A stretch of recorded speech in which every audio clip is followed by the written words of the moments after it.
What's up, everybody? Thank you so much for tuning in. I'm going to go ahead and get started. In today's live stream, we are actually going to talk about how to get respect from students, okay? Specifically, tonight, what we're going to talk about is how you can learn the reason why you don't have respect from your students, the big mistake that you are making when it comes to getting respect from your students, and also the only thing that you need to do in order to get respect from your students. So that's everything that we're going to be covering tonight. But before we dive in, I want to know what grade you're teaching, and also I want to know what state you're teaching in. So in the chat, what grade are you teaching? What state are you teaching in? Let me know. Let me know. What grade are you teaching in what state?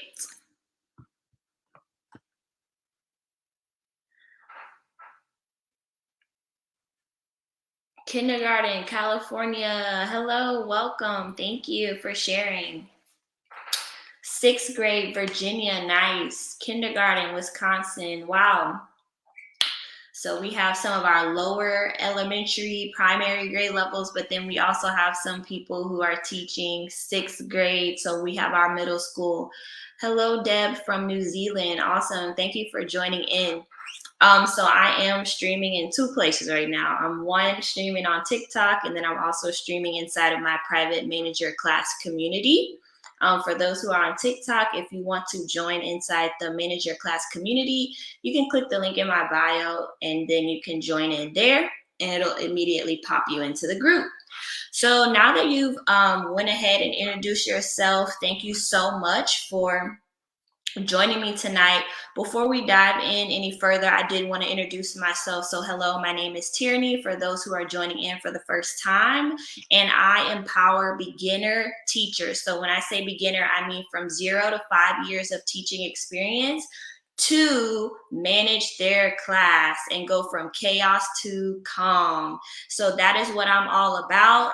If you follow me on any social platform, you know all I talk about is classroom management strategies, help, and support. And then also for those who are inside of my group, inside of my private community group, then you know obviously that's a place for us to talk about classroom management. So really excited to work with you all tonight and share some tips and advice and tricks and all of that good stuff. I definitely remember what it feels like to not be respected by students. This summer before my very first year as a teacher, oh, I see we have some people from Alabama and Houston. Awesome. Represent Houston. Yep, that's where I am. So the summer before my first year as a teacher, I actually did a 6-week summer institute training. And so a little bit about me, if you don't know, I had 0 prior teaching experience when I started teaching. And I worked in a Title I school, and I did not study education at all. So when I started teaching, I went the alternative certification route. Specifically wanted to serve in Title I schools. I have only worked in Title I schools because I believe that every child, regardless of their zip code, deserves the right to attain a quality education. And unfortunately, here in the United States, that's not happening for everyone, right? And so, especially knowing that there were kids who looked just like me who were getting the short end of the stick, I wasn't okay with that. I saw that as a problem, and I wanted to become a part of the solution. So that's what brought me to education in the first place. Started out teaching in 3rd grade. I've done 4th grade. I've done 5th grade. I've done 6th grade. And I exited the classroom at the end of last year and stepped into full-time administration. So full-time, I work as an assistant principal where I get to service and support teachers directly so that they can make even greater gains for their students. And I love what I do.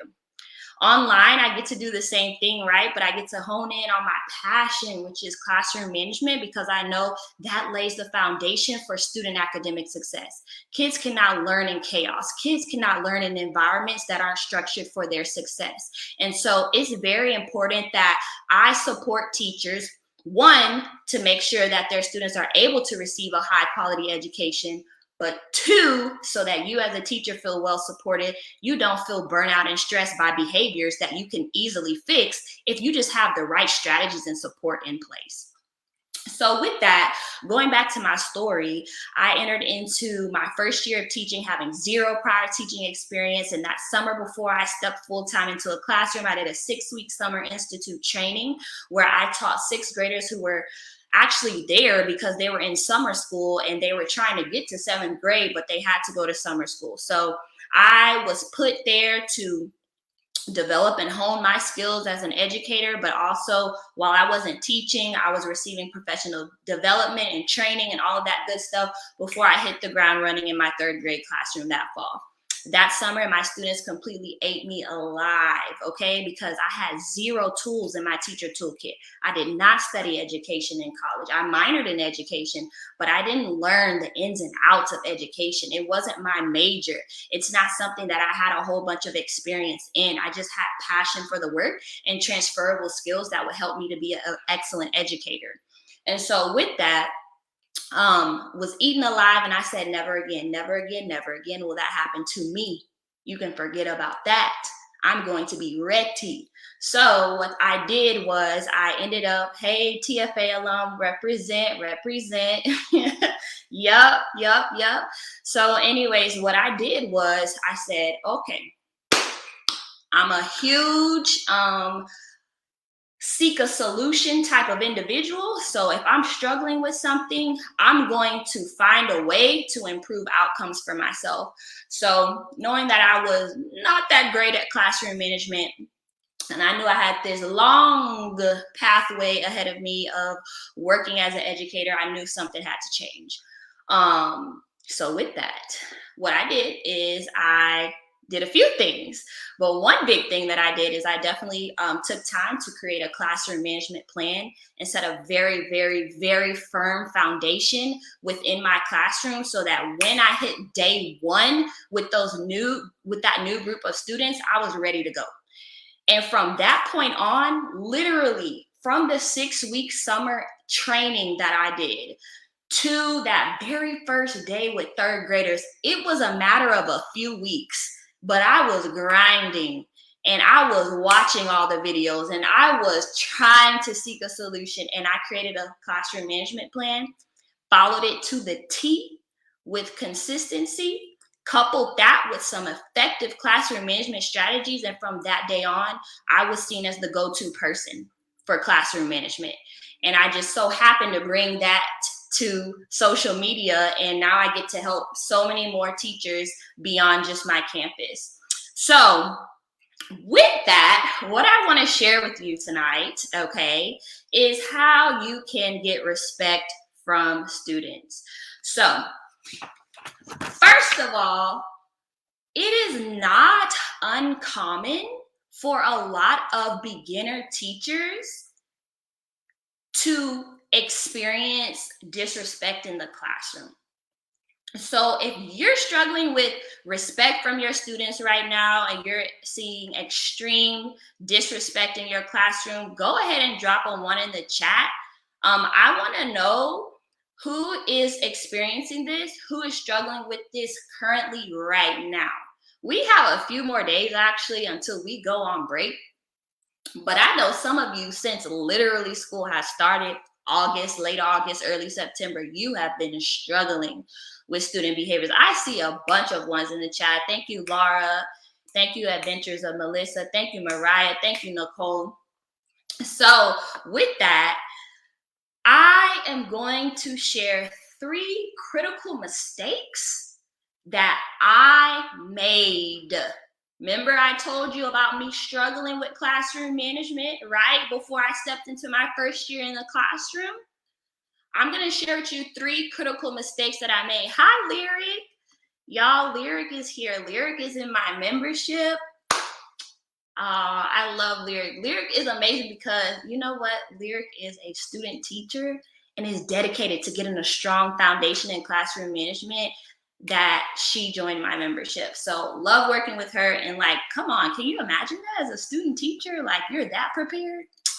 I want her at my school, you know?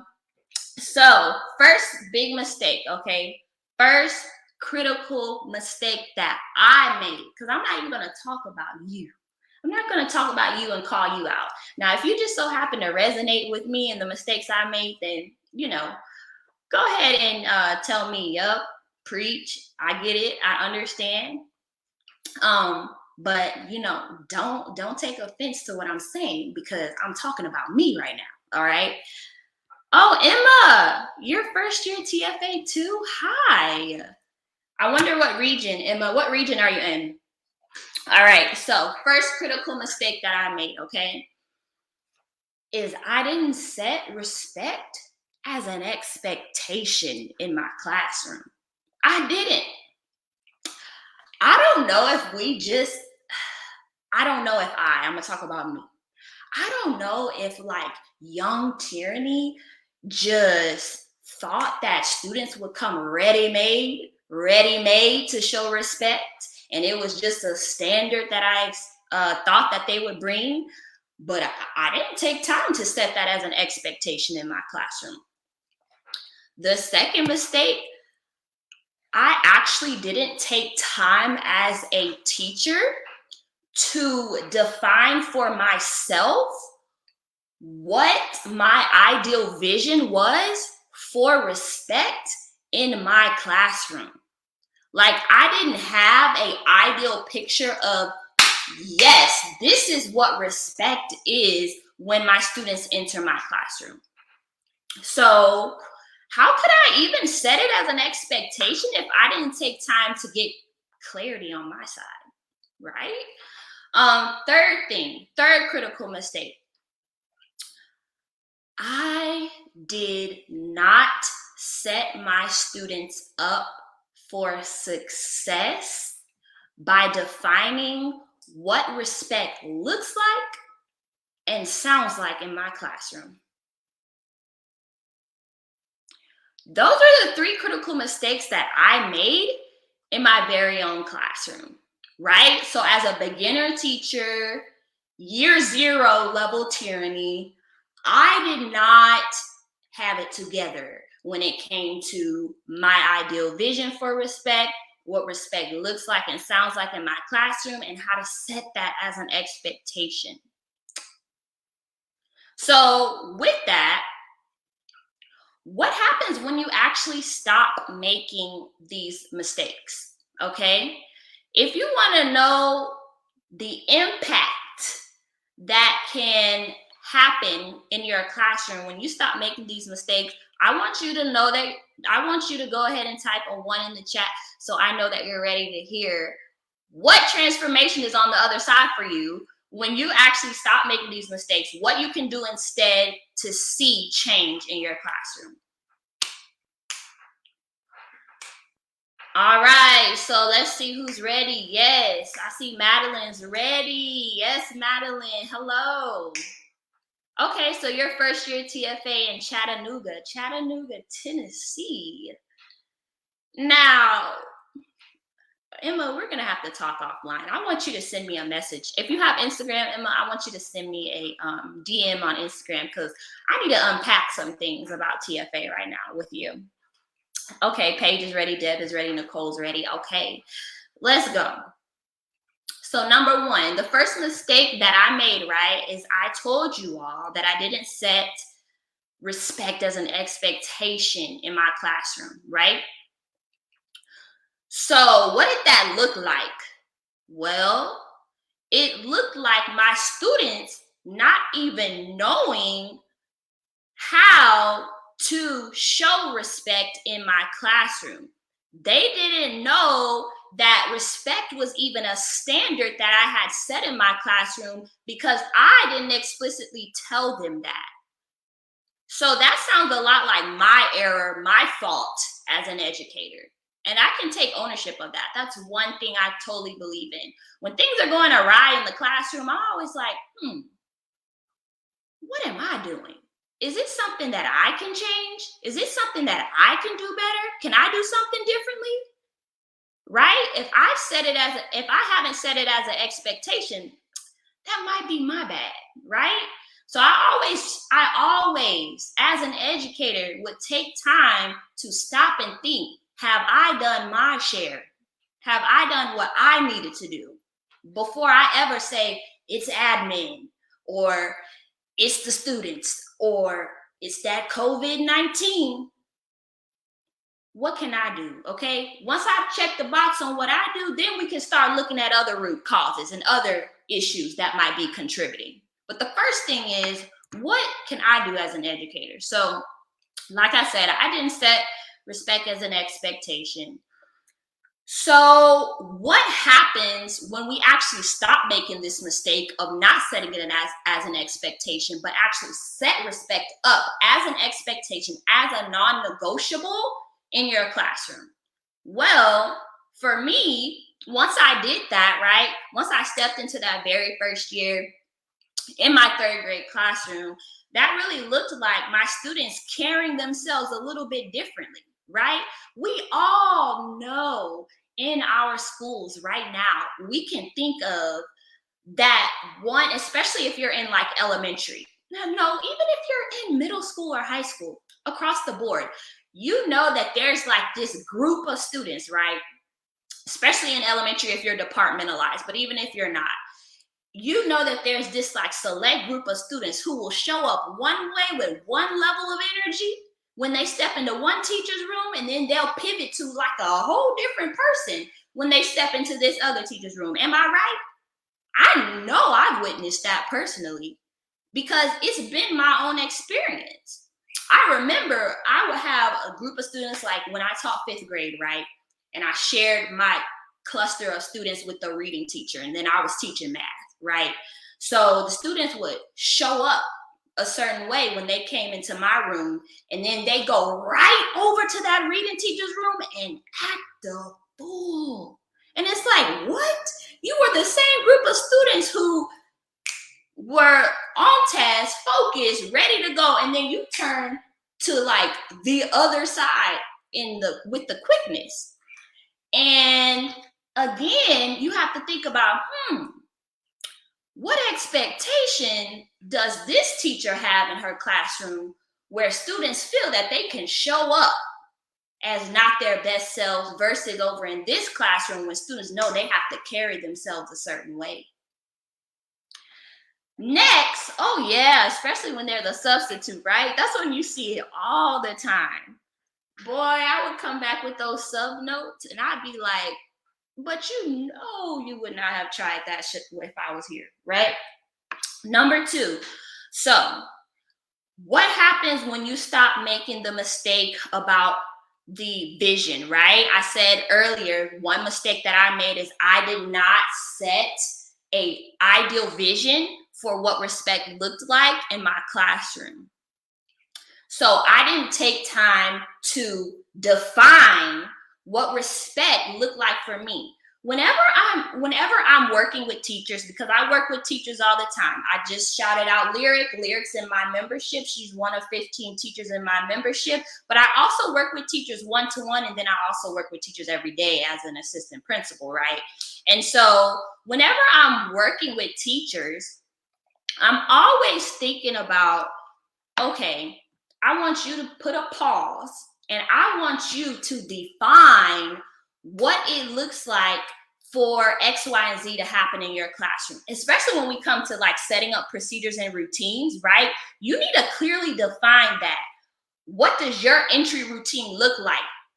John walks into the room. John puts up the backpack. John grabs, like step by step. And so for me, what I did is I said, okay, well, respect looks like this. Students are saying this, or students are doing this. Like I was very clear in laying out my vision for respect in my classroom. So with that, what it looks like when we don't have a vision for respect in our classroom is that you are not able to even properly lead your students to what respect even is in your specific classroom environment.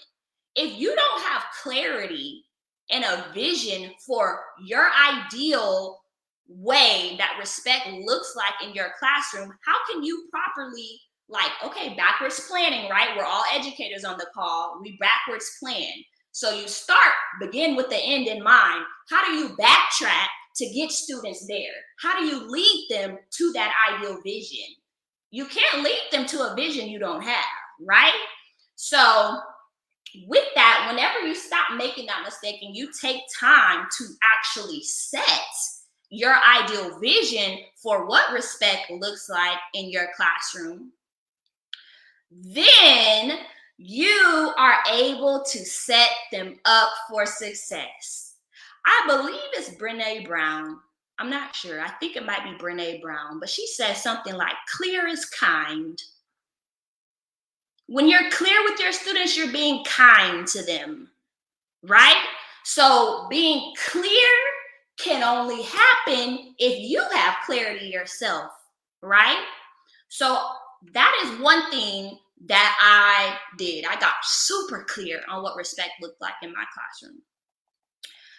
The very last and third mistake that I talked about is that I did not clearly articulate, right? Because it comes like we have a vision. Once we even get the vision in our mind, like I said, we have to then strategically lead our students to that vision. So when you're thinking about that, you have to be so clear as to break down for your students what respect looks like and what respect sounds like in your classroom. That's being clear with your students. And so when we fail to break down and clearly define to our students what respect looks like and sounds like, it looks like kids implementing their own version of respect. Okay? So again, I've only served in Title I communities. I will forever only serve in Title I communities because that's where my heart is and forever will be. Okay? With that said, considering the melting pot that is within our classrooms, if you were to stop right now, in fact, I challenge you, tomorrow's Friday, a lot of y'all are going on break, have a good time, woo woo, I know I'm so excited, hallelujah. But if you ask each one of those students, hey John, what does respect look like and sound like to you? Hey Marissa, what does respect look like and sound to you? Hey Sarah, what does respect look like and sound to you? I promise you, all of them will give you a different answer. All of them would give you a different answer. So again, that goes back to me, right?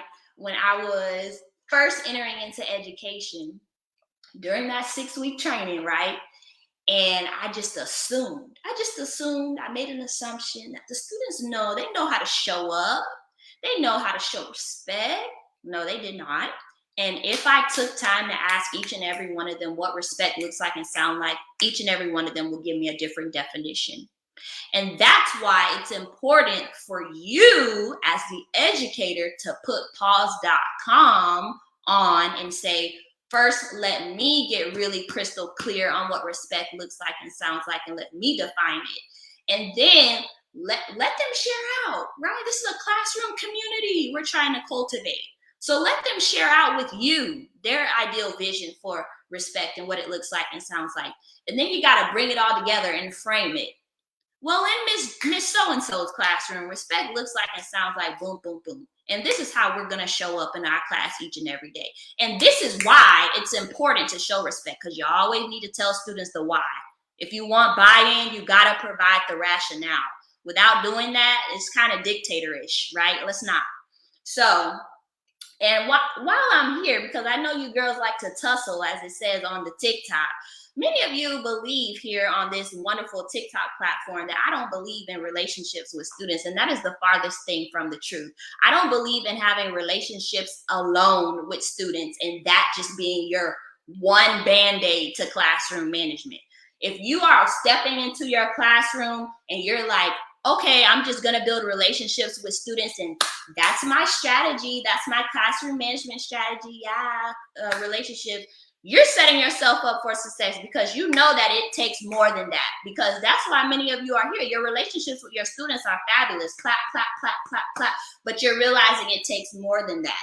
So while I have several people tuning in on this wonderful TikTok. Let me go ahead and just let y'all know that real quick, because I really can't, like, that video is still going, like getting views every day and angry people commenting on it. So I just don't really understand.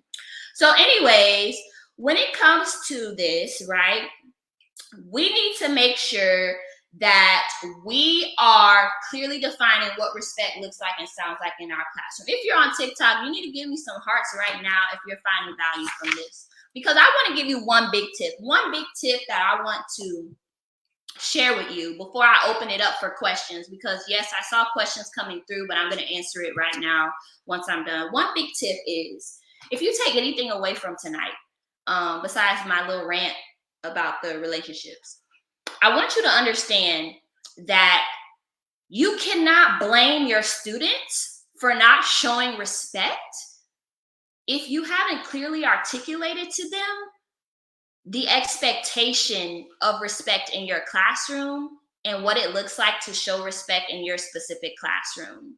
Okay? We can't do that. We have to set them up for success. We have to be clear on our part, because clear is kind, right? And so it's very important that we take time to do that. That's what we need to do moving forward. And if I asked a bunch of you right now, you haven't done all that. You haven't taken time to define what respect is to yourself. You haven't even taken time to ask your students their definition of respect, which you know would go from here to there to there to there to there to there. It'd be all over the place. You haven't had time to norm it and bring it all together and ground it in what your classroom culture and vision for respect is. And so with that, I want to go ahead and ask you to drop a 2 in the chat. If you're on TikTok, drop a 2 in the chat. If you're on Facebook, and I want you to tell me if you found this valuable. If you heard something fresh and new today, give me a 2. Otherwise, I won't be doing these anymore. I'm just kidding. I plan to do this every month. Yes, Madeline, clear is kind. Thank you for the 2. Thank you, thank you, thank you. Did y'all see right here? I need y'all to, if you're on this other community right here, I want you to follow me on Instagram, because I'm going to share something with you, okay? If you follow me on Instagram, and if you send me a DM telling me one takeaway you have from tonight, okay? I will send you something. I'm going to send you something. Okay? And no, it's not going to be like something like, oh, do this, do that. No, it's just going to be like a token of gratitude and appreciation that I have for you. I have met so many wonderful people, so many wonderful educators who truly want to improve classroom management for their well-being, but also for the success of their students. And I would just love to give that to you for a moment. So, send me a DM on Instagram and let me know what value you receive from tonight, and I will send you something, okay? But let me open it up to questions. What questions do you have at this time? I'm going to try to scroll back up and see what questions you have. If you're in the community group, I will totally answer your questions first, because y'all are like the squad. But if you're here on TikTok, you need to join the squad. But I will answer your questions. What question? Oh, somebody asked, what is Title I?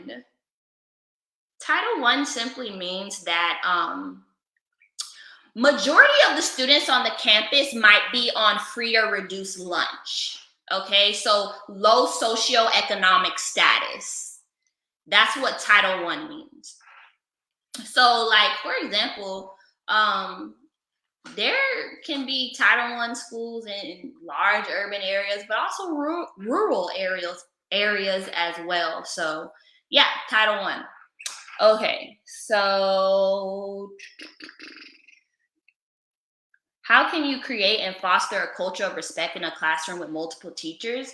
That requires a lot of collaboration and communication. Not only do I believe in clear is kind and clarity, but I believe in there's no such thing to me as over communication. There's no such thing to me as over communication. So I think that if you're working in partnership with multiple teachers who are entering into your classroom, you really need to take time to sit down with them. Like, you can't do this solo and define respect to you and define what it looks like, sounds like. You have to meet and norm with them before it's ever rolled out to students, because one teacher having expectations here and one teacher having expectations here, chaos. Oh, Ukraine? Wait, I have people visiting me right now in Ukraine? Oh my gosh, that's so cool. That's very cool. No. Okay, you said that you feel like it's too late to reset. No, it's not too late to reset. Go watch the video that I just posted on my TikTok. Was it yesterday? It was sometime this week. I post every day. But I talked about it is never too late to reset your classroom management. It is never, ever, ever, ever, ever, ever too late. I don't care if it's May. You can turn things around. I had someone who commented on that video and was like, I have 5 weeks left in the school year and I did a reset. I was like, yes. I think they told me they were in Australia. That is super cool. Why would you do that, right? Like, why would you not, I don't care at what time of the school year it is, why would you not take time to reset it? Because if we know the impact that not having strong classroom management can have on student achievement and how it can block the potential of our students and their success, why wouldn't we put a pause on the curriculum? It can wait, and take time to get that classroom management in order, because it will pay off volumes. I'm going to the Facebook group. Okay, Mariah says, any tips for students who purposely defy expectations? You know what? Before I can even talk about that, right? Because I believe in like reflection, okay? What expectations do you have in your classroom, Mariah? That's what I want to ask. Oh, Lyric says, we just redid our class charter because of our kids' behavior. Good. I like that. Yeah, I need to know what your expectations are, Mariah, because there might be something in there that needs tweaking. What did somebody say here? Thanks for explaining that. We don't have, okay, yes. My kids continue to blurt out, always talking out of turn and nonstop talking. Right. So I believe in having a classroom management plan. You will hear me talk about that until the world ends, because you can't be consistent without a plan. And y'all make lesson plans, so make a classroom management plan. And that's what I said. But in addition to that, I want to know what your expectations are. And I also want to know if you implement any kind of voice levels in your classroom. And if so, what does that even look like? Because that might need some tweaking. And then I also want to know, how do you strategically reinforce the desired expectations that you want from students? And then I can answer that further. How do you handle your expectations for everyone when a specific student has extreme behaviors? Oh yeah, if a specific student has extreme behaviors, then you need a behavior intervention plan that's specifically aligned for that one student. Because, okay, when it comes to classroom management, there's like tier one. Tier one would essentially be your classroom management plan. Like, this is what you do for every scholar in your room at one time, right? All following this one same system. You will definitely find that you might have 1 or 2 students who need more than that, right? And we have to, just like we differentiate our instruction for academics for our students, we have to differentiate behavior for some of them too. So yes, you will find that you might have to do an individualized situation. Yep, greetings from KYIV. I can't pronounce that, but that's really cool. Let's see. Hold on. I have nonstop talking. It's an issue. When I'm working with one student, the class goes crazy. Yeah, I know. So this is what I say here, Laura. If you're talking with the class, you're talking with one student and the rest of them are like cutting up, right? By the way, I have a series coming out very shortly all about workstations in the classroom and small group. Because I know half of y'all can't get through those small groups without students just coming up and bothering y'all. I know how to fix that. Actually, when I taught, I only taught in small groups and like stations and rotations. So solid classroom management is needed. So if we're having issues with a whole group regular lesson, stations probably ain't for us at this moment. But anywho, I'm looking here and it says, so your students are going crazy when you're working with the one. There could be several different things that I propose to you as a solution. But one thing that I always advise teachers to do is a strategy called be seen looking. I actually talked about this strategy during when everyone was virtual and they were talking about their students weren't engaged, no engaged students aren't engaged virtually. I taught virtually, so I can come for everybody. I taught virtually. I did it all last year. I taught virtually. I know how to do that. Okay. And so anyways, what I'm going to say about that is you can't, I find that a lot of teachers, whenever they're working with one specific student, like all of their attention goes to that specific student. And you can't just zone in on one student. You have to stay actively alert and aware and still being fully aware of everything that's happening around the room.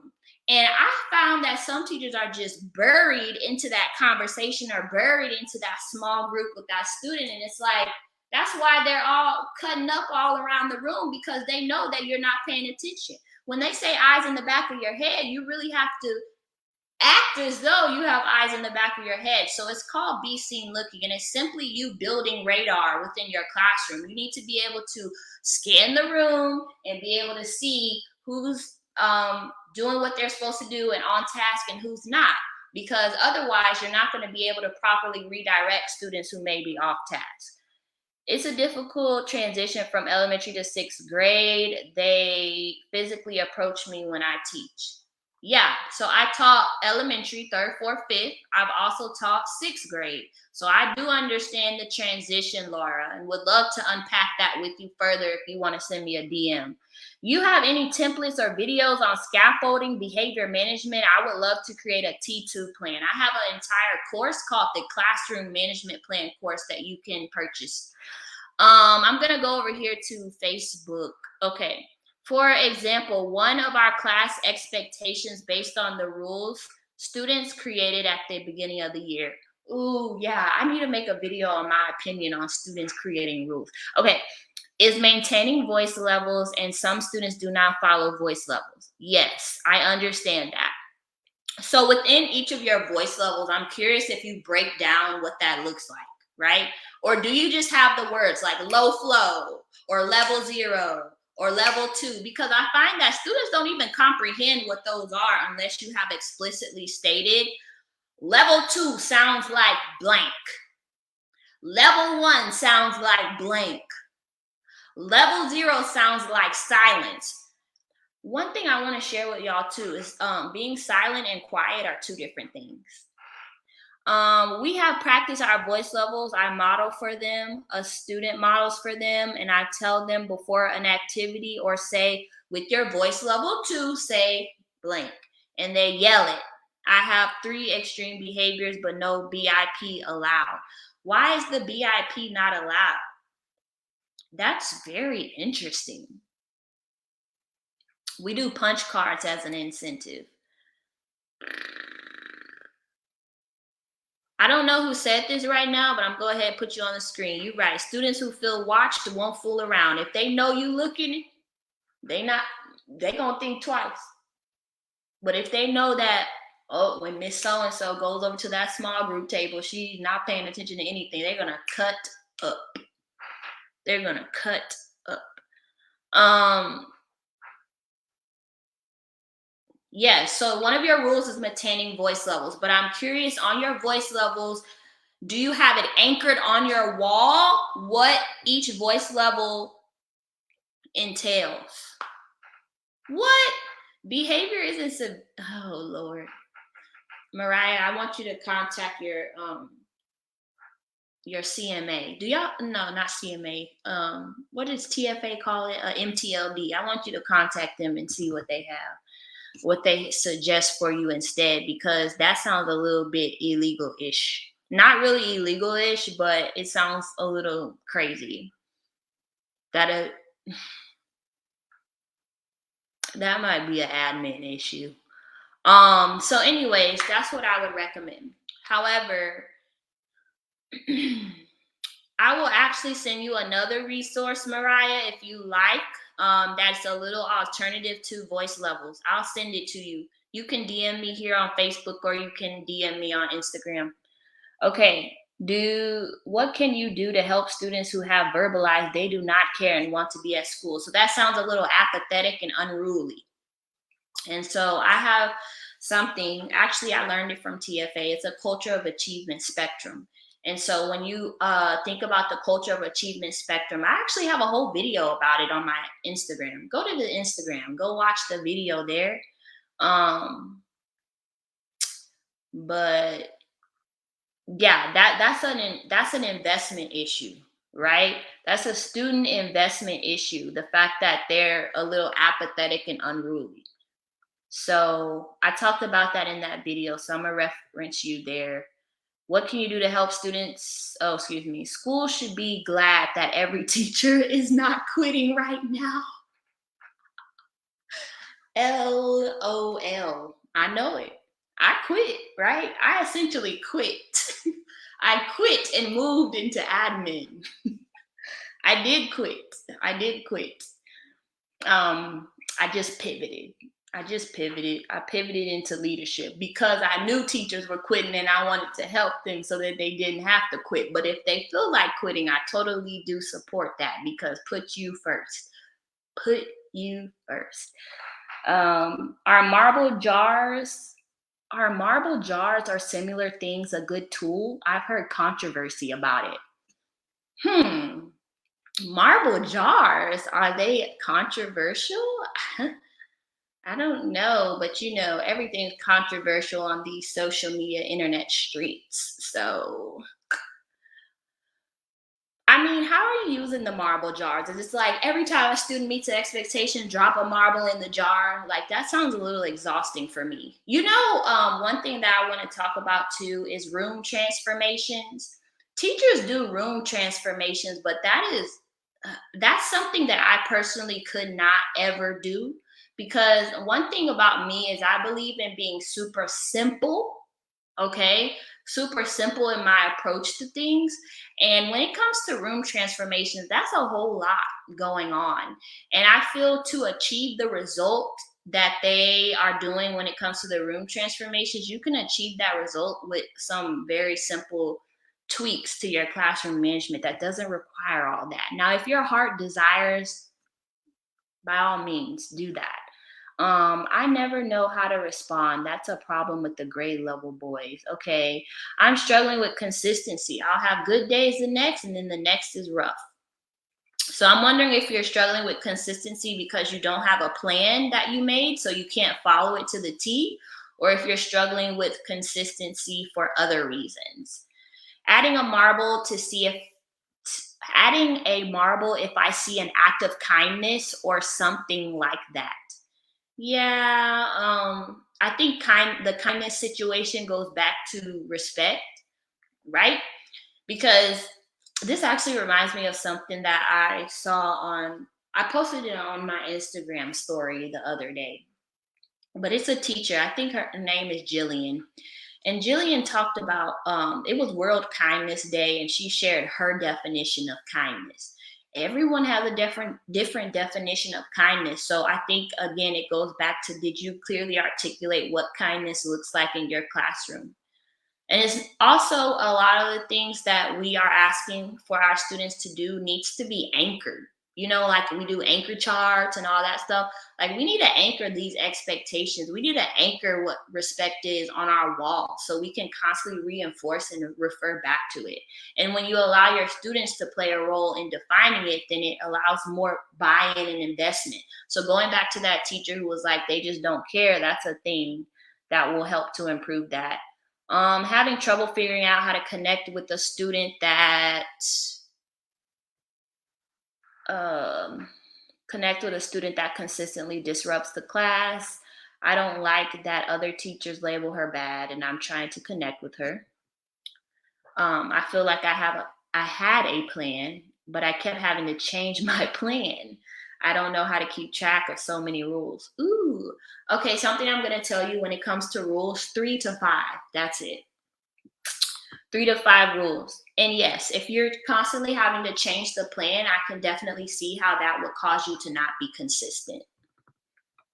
I can definitely see how that would cause you to not be consistent. I'm trying to see if there's any other questions that I missed. I know people were sending questions. Yeah, I talked about how can you create. Oh no, we already answered that question.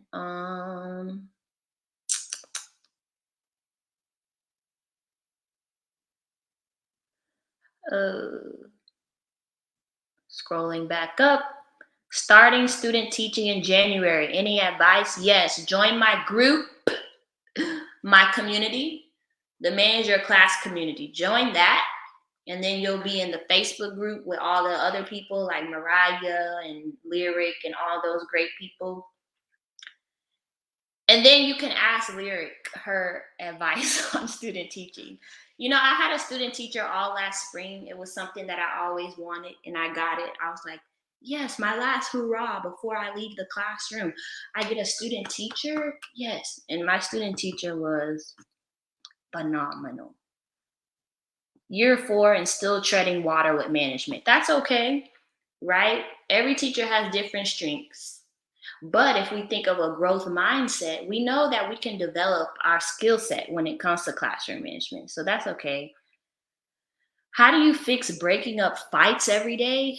So I talked about the culture of achievement spectrum, and fights would definitely be on the destructive end, which is the lowest end of the tier. So I'm a little bit concerned with that one. So that would need a whole reset. Like you need to start from ground zero with your plan. Let's see. All right. Okay, so what you're gonna do is your next steps, right? You're gonna go send me a DM on Instagram. You're gonna let me know what value you received from tonight's conversation, and then I'm gonna send you my gratitude back out to you. I have a special little thank you and surprise for you. So go ahead and do that right here. For those who are on Facebook, you already know my Instagram. It's on the screen right now for you. But anywho, I'll see y'all the next time, and you can let me know. I do have example rules, but that's inside of my course or that's inside of my membership. So sorry, I don't come here to just shell out answers for all the time. That's just a fact of the matter. Anyways, I'll see you on the next live stream. Thank you. Follow me if you haven't already. And have a happy, happy Thanksgiving. Bye-bye.